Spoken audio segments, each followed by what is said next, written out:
Want to know why? Ask how. Howard the Humongous. A new Gallup survey of 5,167 American adults says that depression in the USA has just reached new heights.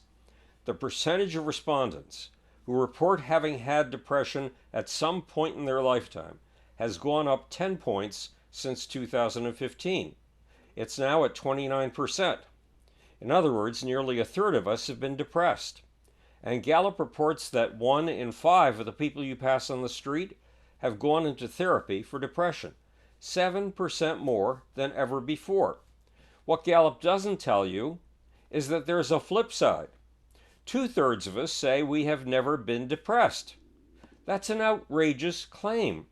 Even people who are rich, famous, and gorgeous get depressed. I suspect, in fact, that we all experience depression every single week. But again, Gallup says a whopping 61% of us have never had depression. To understand this, you have to know the hidden flaws in surveys that ask people to report on themselves. People do not know themselves. In a classic experiment done way back in 1968, 120 men were gathered and asked to self-report on whether the use of sex in advertising would influence them. They all said no, sex would have no influence on them. Absolutely none. Then the experimental subjects were divided into two groups.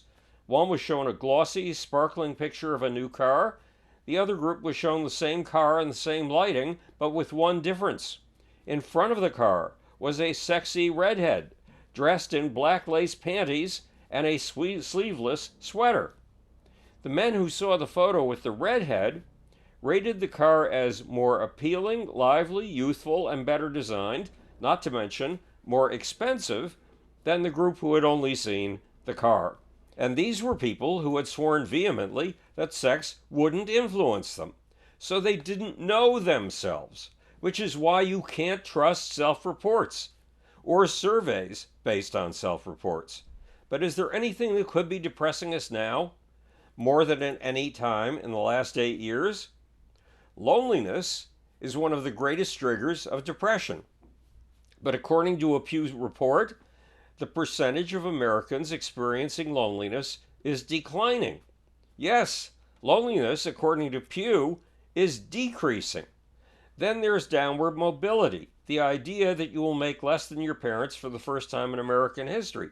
That's whoppingly depressing.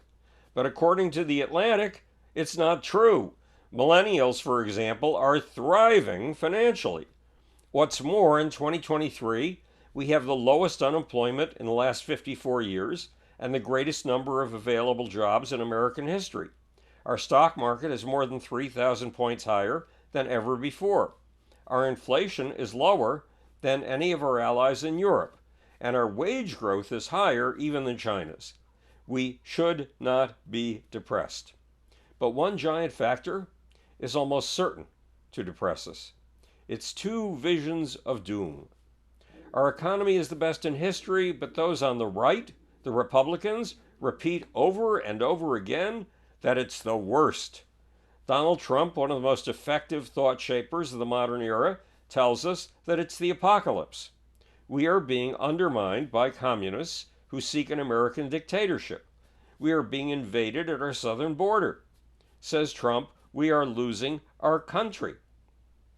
Then there are the doomsayers of the left who tell us it's the end of the planet.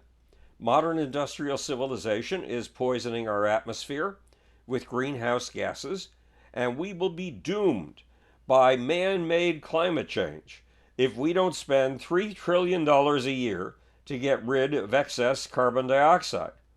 So entire generations of kids are growing up believing they are doomed, believing humans are a cancer on the planet, or that invisible elites are out to enslave us. No wonder nearly 1 of 5 of us currently feels depressed. This is Howard Bloom speaking to you from the future.